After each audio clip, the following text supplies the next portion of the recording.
You move your mouse, just like that, without thinking. You click, drag, select, and it all feels timeless, natural, yours. Now imagine, 1968, San Francisco, a hall packed with engineers in ties. On stage, Douglas Engelbart, in his hand a wooden block on a wire, a tail, he moves it.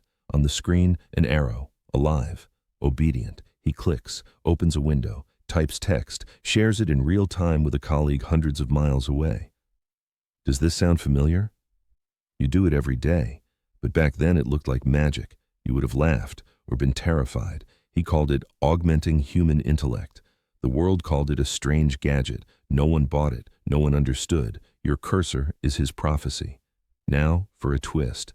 Xerox. Yes, the copier company. In 1973, their PARC lab assembled it all into a machine called Alto. A screen, icons, a mouse, windows, everything you know. But management brushed it off. We sell paper. Why do we need a screen? They spent $1 billion and closed the door. Do you think Jobs invented the mouse? No, he came to PARC, saw Alto, and left with a plan. Apple didn't create the future, it stole it, and Engelbart remained in the shadows. Today, you know the truth. Your mouse isn't a toy, it's a manifesto. Every click is an echo of that demonstration, a revolution no one noticed until you started using it and forgot who gave it to you. December 1968, San Francisco. The hall was like a powder keg, 2,000 engineers, ties, glasses, expecting transistors, and on stage, Douglas Engelbart, quiet, wearing glasses, sitting at a desk where, instead of a keyboard, there was a television and a wooden block on a wire. Silence. And suddenly, an arrow on the screen moves, not by command, not by code, by his hand. He clicks. A window opens. He types, erases, selects, then he clicks on a word, and it leads to another text, hypertext, in 1968, and then a voice. Hello, Doug. On the screen, his colleague from the other side of the city, video conferencing, in real time. They edit the same document, together. You do this every day. But back then, it was like teleportation, 90 minutes, and the hall erupts, a standing ovation. But in their eyes, emptiness. They saw magic, but didn't recognize the future in it. Does this feeling sound familiar? When you're shown a solution and you think it's a trick? That's why this demonstration was later called the mother of all demos. Not because of the mouse, not because of the windows, but because Engelbart didn't demonstrate gadgets. He showed a new language. A language where humans communicate with machines not with commands, but with gestures. The mouse isn't a pointer. It's an extension of the finger. Windows aren't frames. They're streams of thought, and collaboration isn't a feature. It's a collective mind. He called it augmenting human intellect, and the world was waiting for calculators. Think about it. Everything you do today, click, scroll, Zoom call, he did it live. 15 years before the Macintosh, 30 before the pandemic. Why didn't it explode? Because the future isn't for sale. It has to mature in people's minds. And in 68, minds were occupied with war, rock and roll, the moon, not a wooden mouse. But an idea doesn't die, it waits. Like a seed in the desert, waiting for rain, waiting for soil, waiting for someone to say, this isn't strange, this is the next step. And that someone didn't come from Xerox. He came later and left with the blueprints. But before he entered PARC, let's go back to Menlo Park, to a quiet laboratory, where Engelbart sat up all night and asked, what if a computer isn't for reading, but for touching? Imagine your fingers on the table, your palm resting on wood. You move, and the world responds. This isn't an interface, it's a dialogue. And this is where it gets interesting. The mouse wasn't born from code. It was born from a question. How do you make a machine human? 1964, Menlo Park. The silence in the lab is broken only by the squeak of wheels. Engelbart holds a wooden block in his hand, rough, unpolished. Beneath it, 2 small metal wheels, perpendicular to each other, one for left-right movement, the other for forward-backward. A cable trails from it, like a tail. He places the device on the table, pushes it. On the screen, the cursor glides, smoothly, precisely, as if breathing. In the room, frozen faces.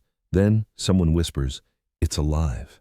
Imagine, for the first time, you see your hand control a glowing dot, not through keys, not through commands, but simply by movement, as if you're reaching for something on a shelf, naturally, intuitively. It's not a joystick, not a lever, it's an extension of the palm. How does it work? Simply. The wheels rotate, each transmits movement in its own direction. The computer reads how much they've turned and moves the cursor. Dust interferes, wood creaks, the device weighs almost a kilogram. But the principle is pure.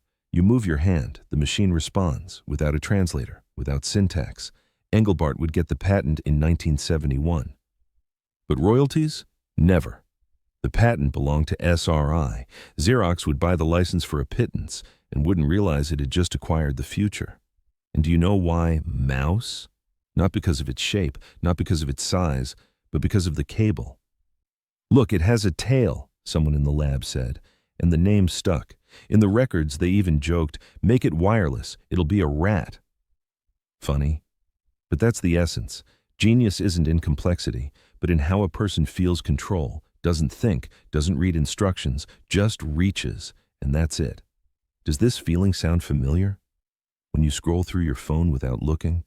When your fingers instinctively know where to tap? That's an echo of that very lab, that very block. But the mouse had no home.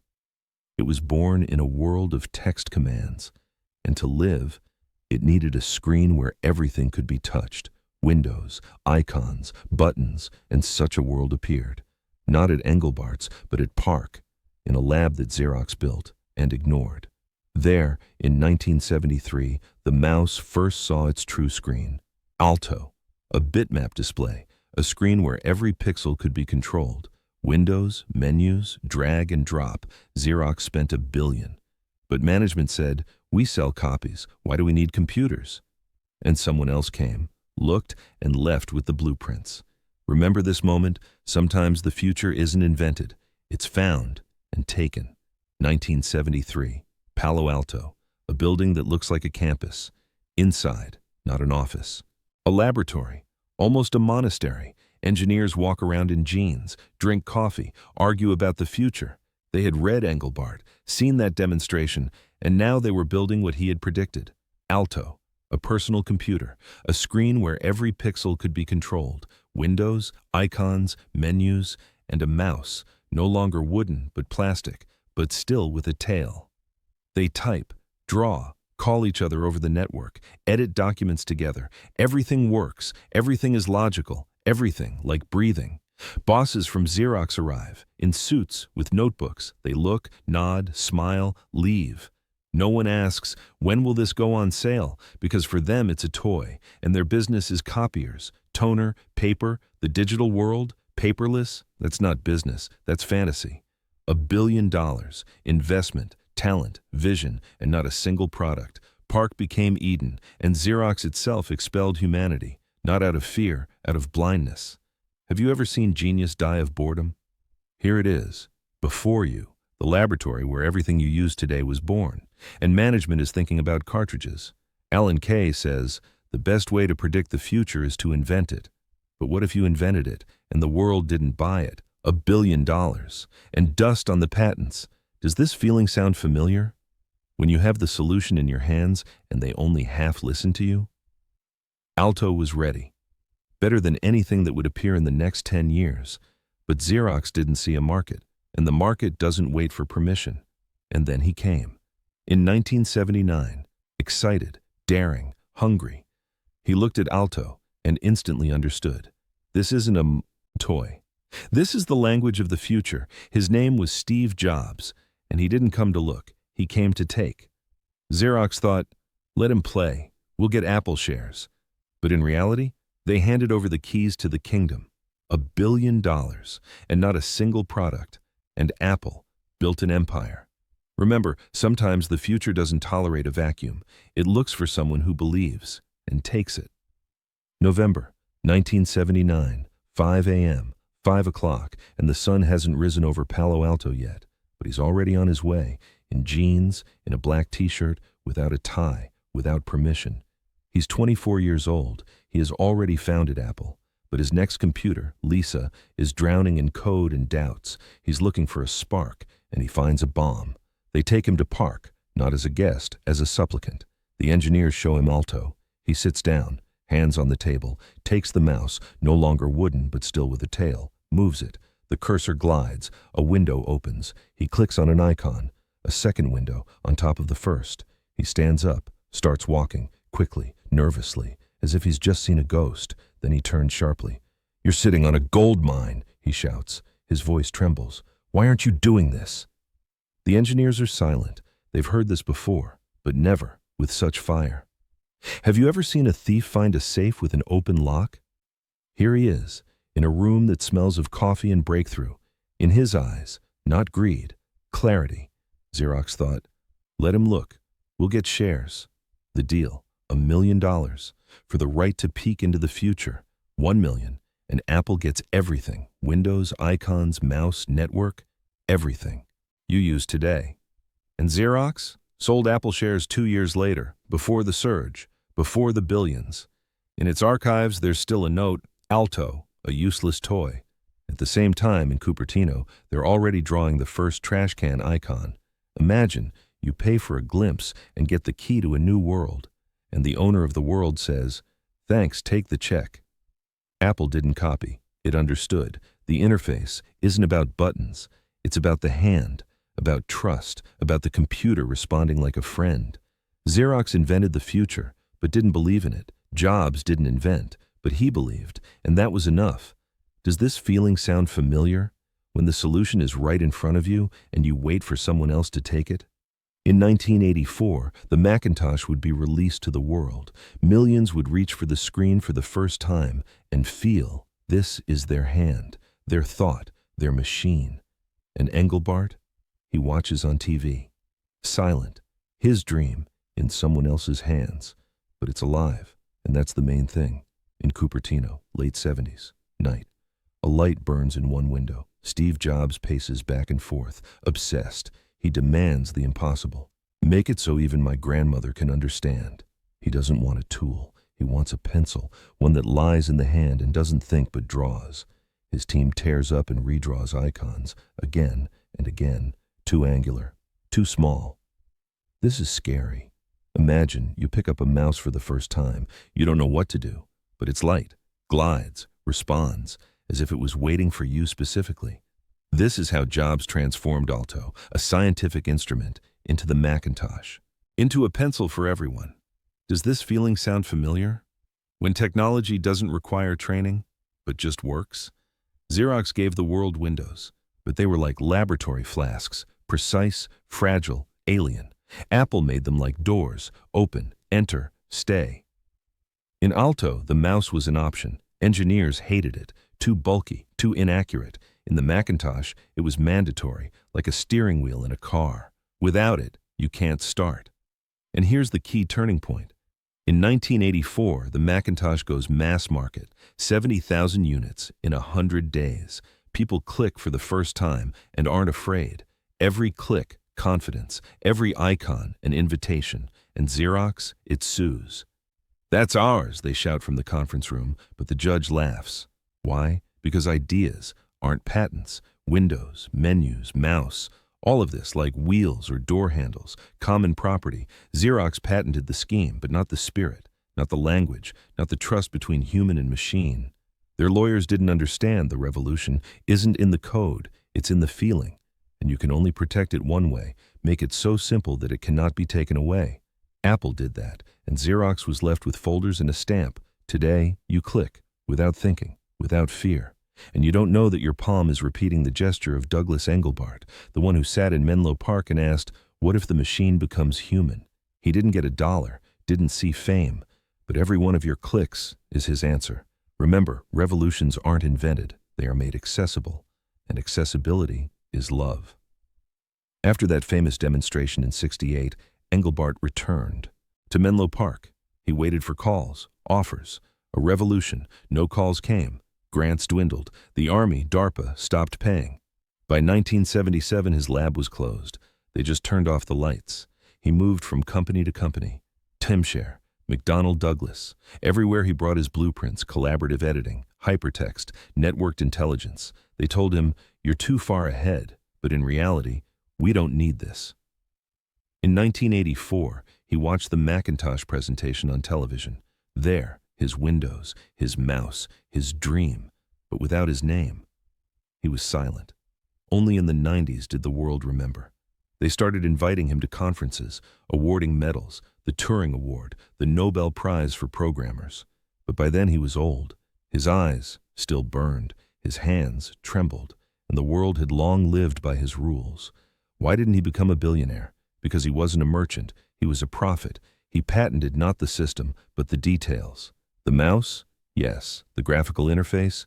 No. He believed ideas should be free. Technology, not a commodity, but a bridge between minds. But the market doesn't pay for bridges. It pays for beautiful doors. Apple built doors. Xerox didn't even notice the bridge. And Engelbart? He stood on the shore and watched everyone walk across it. He died in 2013, 88 years old, the very year you first connected to Zoom, when you opened Google Docs with a friend across the ocean, when you clicked on a link and entered another world. Ask on the street who invented the computer mouse. They'll name Jobs, maybe Gates, rarely. Xerox, no one. Engelbart. His name was erased, not by time, by habit. His legacy became air. You breathe it, but don't notice it. Imagine you first see the wooden mouse from 1964, crude, heavy, with a wire tail.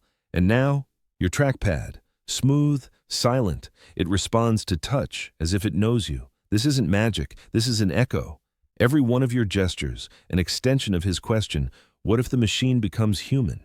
He didn't get fame, didn't make a fortune, but you are his heirs. Every time you share a document, when you call via screen, when you simply move your finger. Remember, history isn't about those who held the key, but about those whose dreams became the breath of the world. Does this feeling sound familiar? When you use something and it's already a part of you? Here he is, the forgotten prophet. And you are his church.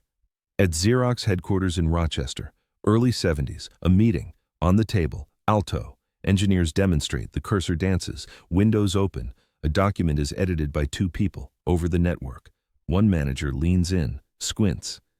How will this help copy documents? Silence, then laughter. Tense.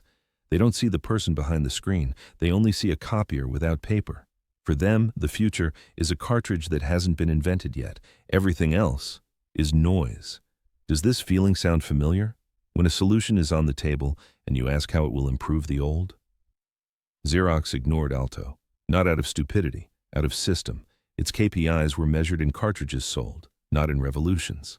PARC, their laboratory, became an island of geniuses in a swamp of reports. Alan Kay, Chuck Thacker, Butler Lampson, they built tomorrow, and management guarded yesterday. Investment, $1 billion. Result, 0 products. Why? Because success became a trap. Xerox made money on copiers and decided if it works, why change it? But the future doesn't wait. It looks for someone willing to take a risk. Imagine the alternative. Xerox releases Alto in 1975. Price, $1,500. It sells millions. Offices change, homes too. Apple remains a Californian toy. Microsoft writes software for Xerox OS. And Steve Jobs? Just another guy with an idea. But this didn't happen. Xerox chose to be an office company. Its engineers built a bridge to the future, and managers laid bricks of the past over it. Remember, the future doesn't belong to the discoverer. It belongs to the one who sees it. Apple didn't invent the mouse, didn't create Windows, but it understood. A computer isn't a machine. It's a friend. And Xerox? It printed the draft of history. And Apple signed it. You do this every day. Open a window, click, share. And you don't think. That's how the future wins, when you stop noticing that it was once alien. And Xerox became a warning, not for the market, for you. Don't repeat its mistake. It didn't start with Jobs, not with Xerox, but with one man in glasses. December 9th, 1968. Imagine you're standing in a hall, surrounded by 2,000 engineers. Everyone is waiting for schematics, transistors, logic, and on stage, Douglas Engelbart. He moves a wooden block, and on the screen, an arrow, alive. He clicks, opens a window, Types, erases, shares text with a colleague hundreds of miles away, turns on video conferencing, edits a document together in real time. This isn't a demonstration. It's a manifesto. 15 years before the Macintosh, 30 before Zoom, and he was already doing it, live. Xerox saw this future, assembled it in Alto, a screen, icons, a mouse, a network, but management asked, how will this help copy paper? They didn't see a revolution, they saw a threat. And Jobs? He entered PARC and trembled, not from greed, from recognition. He immediately understood, this is a language, not a set of functions, but a way of thinking. Apple didn't copy, it translated, from the language of the lab to the language of the street, made it so a grandmother wouldn't be afraid to click, so every click was confident, like a step on a familiar road. And here's the relay race: Engelbart, vision; Xerox, embodiment; Apple, trust.